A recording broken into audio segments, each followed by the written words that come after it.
Russian rocket exploded over Israel. An unknown rocket with Russian inscriptions exploded over Israel.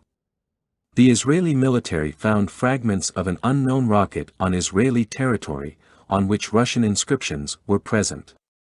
According to preliminary data, we are talking about an anti-aircraft missile, which, judging by a number of assumptions, traveled about 150 kilometers in pursuit of an Israeli fighter and subsequently self-destructed near Haifa. In the presented image, you can see fragments of a rocket that exploded over Israel. According to representatives of the IDF, there are inscriptions in Russian on the fragments of the rocket. However, a preliminary analysis showed that we are talking about an anti-aircraft guided missile of the S-200 complex.